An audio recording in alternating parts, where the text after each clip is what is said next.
말씀을 이렇게 깊게 자세히 들여다보면 하나님께서 이스라엘 백성들에게 주신 10계명 중에 제8계명에 해당되는 말씀들입니다. 제8계명이 뭐냐면 도둑질하지 말랍니다. 도둑질하지 말라. 그러니까 이 도둑질, 이 절도에 대해서 하나님께서 중벌을 내리시는 것을 보게 됩니다. 쭉 보게 되면 도둑질하거나 아니면 남의 것을 훔치거나 하면 갑절로 갚고 배나 갚고 소 한 마리는 5마리로 양 한 마리는 4마리로 갚고 이렇게 갚게 하시는 걸 보게 됩니다. 근데 이 도둑질 하지 말라고 하는 이 의미의 말씀을 하나님께서 왜 이들에게 주셨냐면 그 근본적인 말씀이 창세기 3장 19절에 나옵니다. 거기에 보면 네가 흙으로 돌아갈 때까지 얼굴에 땀을 흘려야 먹을 것을 먹으리니 내가 그것에서 취함을 입었습니다. 너는 흙이니 흙으로 돌아갈지니라. 아담과 하와가 선악과를 따먹고 나서 하나님께서 그들에게 원래는 동산에 있는 이 실과를 그들이 수고하지 않아도 하나님이 그들에게 먹게 했는데 이제 에덴에서 쫓겨나게 되었어요. 그러니까 하나님께서 그 다음부터 아담에게 하신 말씀이 너가 땀을 흘려야 노동을 해야 일을 해야 그 대가를 얻게 되고 그걸 먹고 살게 될 것이다. 이렇게 말씀하신 거예요.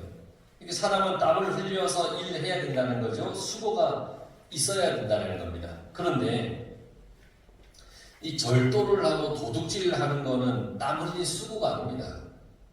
남의 것을 거저 얻으려고 하는 악한 행동일 뿐이죠. 이거 땀 흘린 것이 아니에요. 그러니까 또 궤변을 누려놓는 사람은 도둑질 하면서도 얼마나 힘든지 아십니까? 창문을 뚫고 그 담을 넘고 너희도 수고하는 겁니다 라고 얘기를 하는데 성경이 말하는 것은 그것이 아니에요.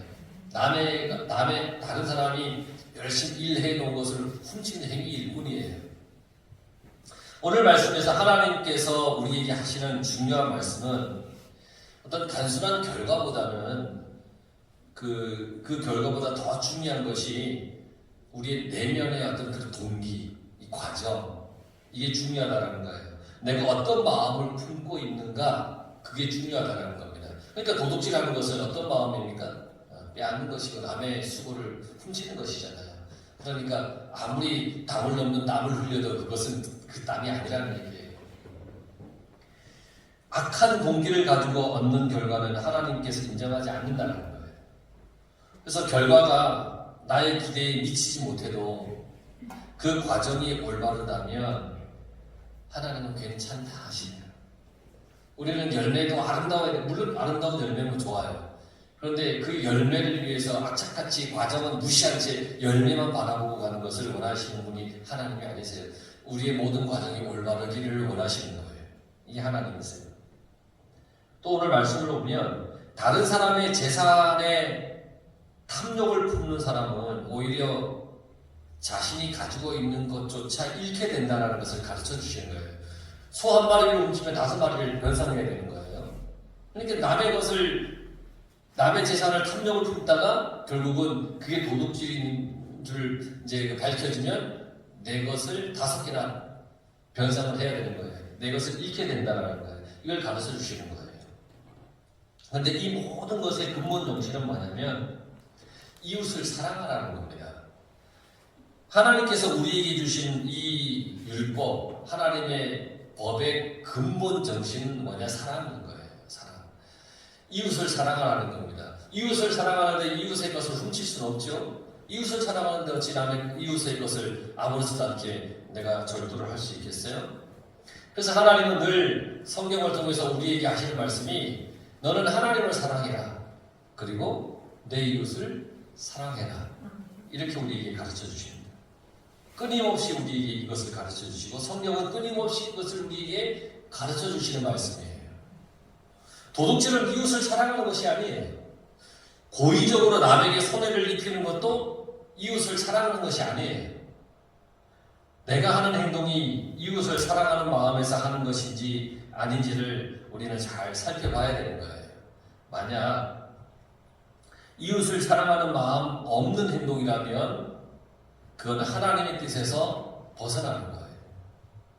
오늘 1절을 보세요. 소나 양을 도둑질하여 잡거나 팔면 남의 것에 손해를 입히는 행동이에요. 그렇죠? 남의 것을 도둑질해서 그것을 죽여서 잡거나 아닌 걸 팔면 그것에 대한 대가가 아까도 말씀드린 것처럼 소 한 마리당 5마리, 양 한 마리당 4마리 이렇게 갚아야 된다는 거예요. 소가 훨씬 더 비싸게 갚아야 돼요. 이유가 있어요. 소 한 마리를 온전하게 키우기 위해서는 1년 동안 먹여야 된다는 거예요. 그 시대에. 그러니까 1년 동안의 수고가 양보다 소가 더 수고롭게 키워야 된다는 거예요. 더 많이 먹여야 되는 것이고, 그러니까 소를 더 귀하게 여겨서 한 마리당 5마리, 양 한 마리당 4마리 이렇게 규정을 정한 거예요. 막 하나님이 하고 싶은 대로 5마리, 4마리 이게 아니라 다 시대의 어떤 그 상황에 따라 그 시대의 여건에 따라 하나님이 분명하게 정해주신 거예요. 이와 같은 도둑질은 이 단순히 사람의 물건을 훔쳐서 재산상의 피해만 끼치는 행동이 아니에요. 더 나아가서 사람은 누구나 땀을 흘려 살도록 하신 하나님의 그 명령을 어기는 행동이에요. 도둑질하는 것은. 그런 거예요. 굳이 하나님의 명령까지 말하지 않아도 자신은 땀 흘려 일하지 않고 남이 땀 흘려 일해서 모아놓은 것을 훔쳐서 편하게 살아가려고 하는 그런 도둑질은 어떤 범죄보다 엄격하게 다루어야 할 그런 범죄임에 마땅해요. 윤리적으로도 그렇고 도덕적으로도 그렇고 누구나 그렇게 생각하는 거예요. 우리는 땀 흘려 일하고 일한 만큼만 대가를 받아야 됩니다. 내가 땀 흘린 그만큼의 대가를 받아야 되는 거예요. 부정한 재물에 소망을 두지 말아야 돼요. 부당한 방법으로 재물을 모으려고도 하지 말아야 돼요. 아니 남들 다 그렇게 하는데 목사님? 아니 남들은 그렇게 하라고 해요. 그런데 하나님의 말씀을 깨닫는 우리는 하나님께서 정해주시고 하나님께서 주신 만큼의 기뻐하고 감사하고 그리고 만족할 줄 알아야 되는 거예요. 그 만족이 없으면 주님께서 내게 주신 만큼이 나에게 족하지 않는 거예요. 그래서 더 다른 범죄나 아니면 잘못된 방법으로 더 모으고 더 얻으려고 더 주머니에 넣으려고 그렇게 한다는 거예요. 오늘날 참 많은 그 뉴스거리들을 보면 다 뭐와 연관되냐? 부정한 돈이에요. 부정한 돈. 내 수고의 대가가 아닌 그거보다 훨씬 그 죄스러운 돈 이런 것들 때문에 많은 그 범죄에 연루되는 것들을 볼 수 있지 않겠어요? 내가 땀 흘린 만큼 수고한 만큼에 감사하며 살아가시길 간절히 바랍니다. 그리고 2절에 보면 도둑이 뚫고 들어오는 것을 보고 이 도둑이 이제 뚫고 들어오는 거예요, 집을. 그런데 실제로 이건 뭐 벽을 허물고 들어온다는 얘기가 아니에요. 오늘 이 본문의 이 배경은. 왜냐하면 지금 이스라엘 백성들은 장막 생활을 해요. 텐트를 치고 살잖아요. 이스라엘 이제 광야 생활하니까 어떻게 벽돌집을 어떻게 짓겠어요? 이게 장막 생활을 하잖아요. 그러니까 도둑이 뚫고 들어온다는 것은 천막의 한쪽을 이렇게 찍고 들어오는 걸 얘기하는 거예요. 천막. 막 요즘 생각에서 막 드릴로 벽 뚫는 생각하면 안 돼요.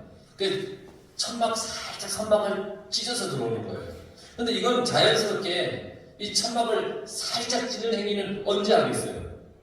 밤에 할 수 있어요. 대낮에 못해요. 사람들이 다 쳐다보는데 어떻게 천막을 찢겠어요? 이게 밤에 하는 행동이죠. 그러니까 이때 밤에 천막을 찢고 들어오면 도둑질하러 들어오면 그 사람을 쳐 죽여도 죄가 되지 않아요. 캄캄해요. 뭔지 몰라요. 반면에 3절에 해 돋은 후에 그러니까 해가 돋은 후에 뜬 다음에 도둑이 들어왔잖아요. 그때 도둑을 쳐 죽이면 그건 죄가 된대. 이거 성경은 그렇게 말씀하고 있어요. 그게 무슨 의미인가 하고 생각해 봤더니 이런 의미 같아요. 밤에는 이게 정당방위로 인정해 주겠다는 거예요. 근데 낮에는 과잉 방어로 규정하겠다는 거예요. 왜냐하면 낮에는 식별이 가능하잖아요. 그리고 뭔가 다른 방법으로 도둑을 잡거나 내쫓을 수도 있잖아요. 옆에 누군가의 도움을 청할 수도 있잖아요. 깨어 있으니까. 근데 밤에는 자고 있을 때 들어오면 뭐가 뭔지 모르니까 너무 급박한 위험 상황이니까 그것을 대처하라고 하는 그런 의미를 갖기도 해요. 그러니까 밤에는 정당방위이지만 낮에는 이게 과잉방어가 될 수 있다. 깊이 생각해 보면 하나님께서 생명을 귀하게 여기는 그 하나님의 마음을 이렇게 우리가 들여다볼 수가 있는데, 하나님의 생명 존중이라는 의미가 작용을 하는 거예요. 아무리 죽일 죄를 저질렀다 하더라도 하나님의 마음으로 긍휼하게 여기는 마음을 가져야 된다라고 하는 그런 의미도 포함이 되어 있어요. 함부로 생명을 해하지 못하게 하는 하나님의 그 마음이 들어있는 것이죠. 아니 밤에도 죽였는데 낮에도 죽이면 어때요? 아니라는 거예요. 낮에는 충분히 대처할 수 있는 방법들이 있지 않겠는가. 그런 마음을 갖는다는 건 사실 쉽지만은 않아요. 내 집에 들어와서 밤이든 낮이든 내 집에 들어와서 내 집에 귀한 것을 훔쳐가면 다 죽이고 싶지, 살리고 싶은 사람이 어디 있겠어요? 그런데 그 생명을 귀하게 여기는 마음, 그러니까 원수를 사랑하고 나를 해하려고 하는 사람을 사랑할 줄 아는 그 마음을 갖는다는 게 참 쉽지가 않아요. 그러나 하나님의 그러한 마음을 생각하면서 우리도 그렇게 하도록 노력해야 됩니다. 작은 것부터 이렇게 한번 노력해 나가다 보면 얼마든지 할 수 있지 않겠는가라고 하는 겁니다. 3절 4절에 보면 도둑질한 사람이 배상해야 할 책임에 대해서 말씀하세요. 도둑질에는 그에 따른 배상을 반드시 해야 돼요. 땀을 흘리지 않고 남의 것을 훔치면 훔친 것 이상으로 배상을 해줘야 돼요. 그러니까 애초에 훔칠 생각하지 말고 노력해서 땀 흘려서 그에 따른 대가에 감사하며 사는 것이 가장 좋은 삶의 방법이라는 것을 알려주시는 거예요. 훔쳐봤자 그거보다 훨씬 많은 것을 배상해야 되니 그렇게 악한 마음으로 악한 과정으로 뭔가를 얻으려고 하지 말고 열심히 일해서 살아가는 것이 가장 좋은 삶이다, 좋은 방법이다, 이것을 가르쳐 주시는 거예요. 그리고 5절 6절에 보면 자기 짐승이 남의 밭이나 포도원에 들어가서 먹으면 자신의 밭과 포도원에서 가장 좋은 곳으로 배상해야 한다 그랬어요.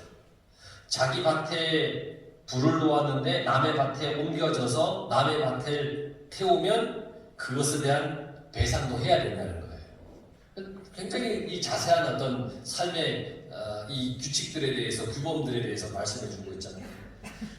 누구든지 자신의 행동에 대해서는 변명의 여지가 없다, 분명히 책임져야 된다, 이걸 말씀해 주시는 거예요. 나의 행동에 대해서는 변명의 여지가 없이 책임져야 돼요.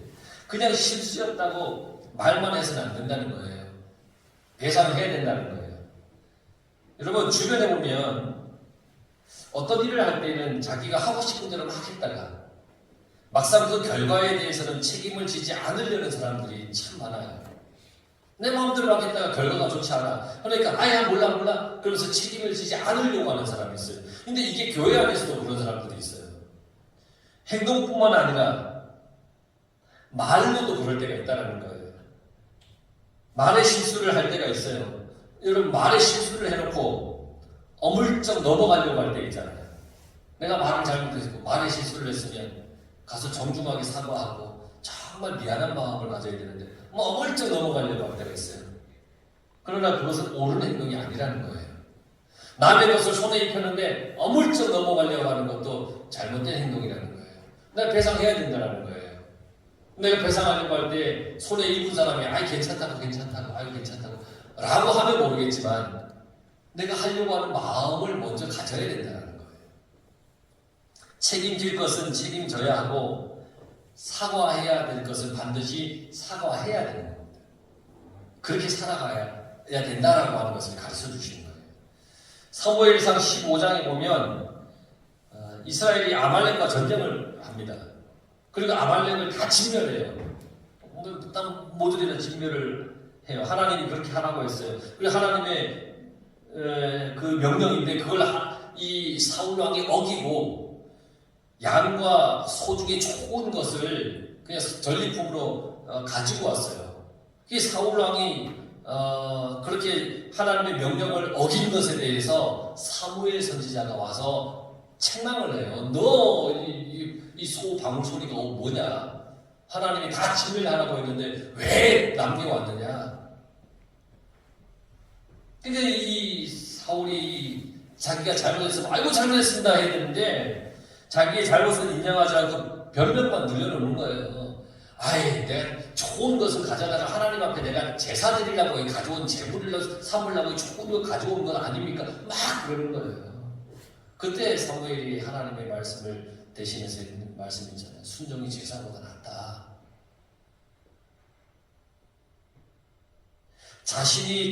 사람이 자신의 행동에 대해서 정직하게 책임을 지는 것이 얼마나 중요한지를 보여주고 있는 겁니다.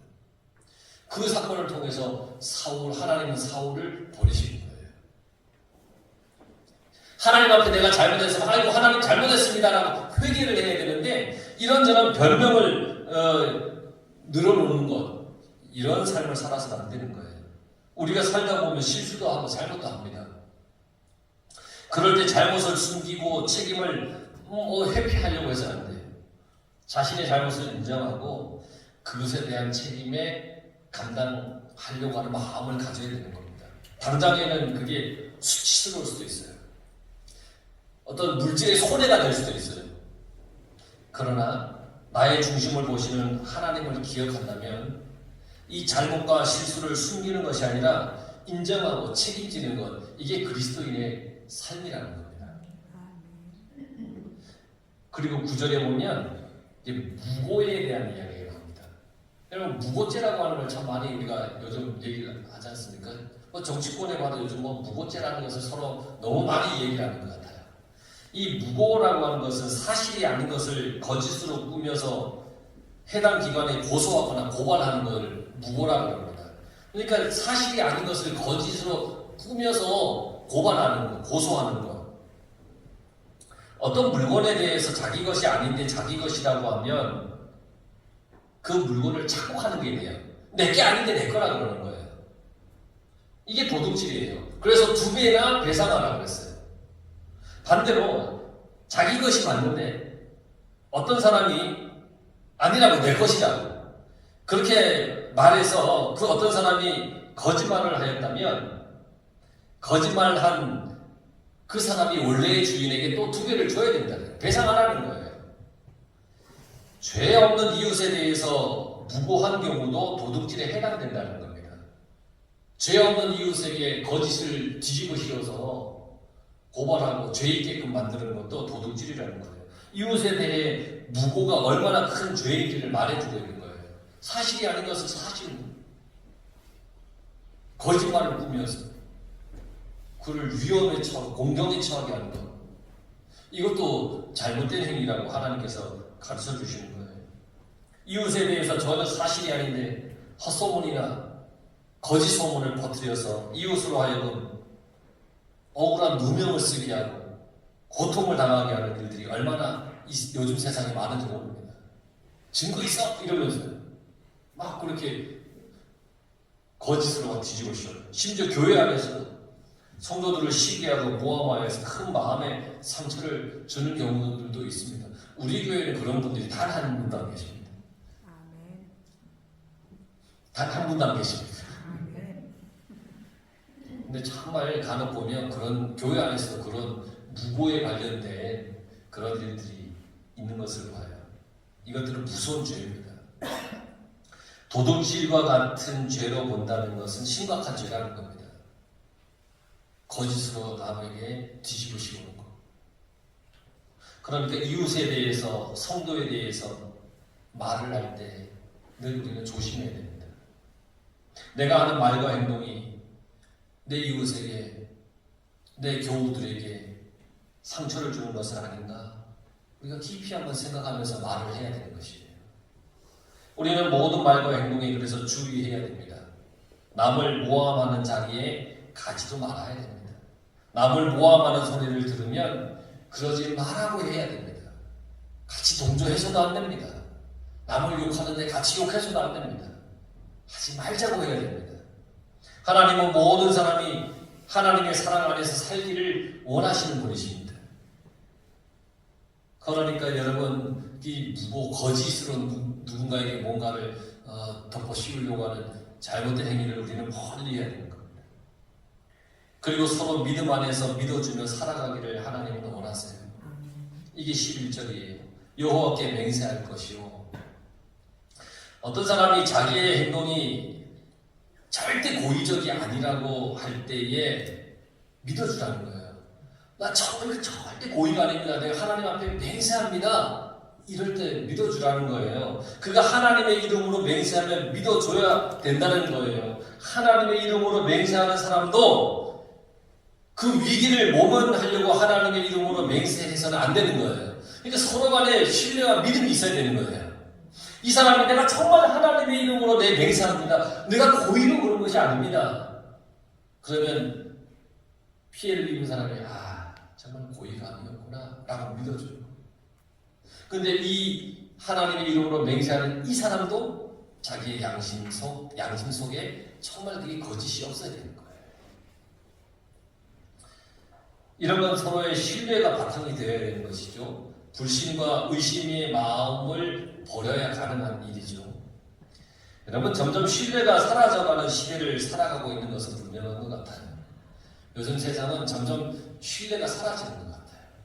얼마나 많이 거짓이 이게 난무한 세상인지 몰라요.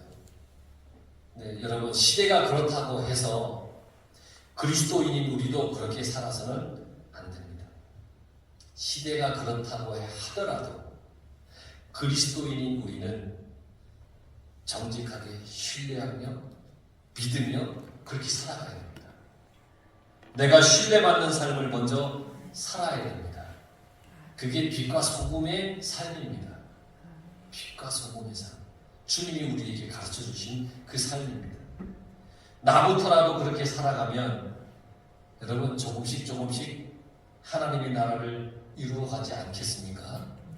우리 모두가 정말 하나님께서 내게 주신 것에 감사하며 서로를 사랑하며 그리고 정직하게 믿고 신뢰하며 그렇게 하나님의 나라를 이루어가는 그런 복된 삶을 살아가시길 간절히 축원합니다.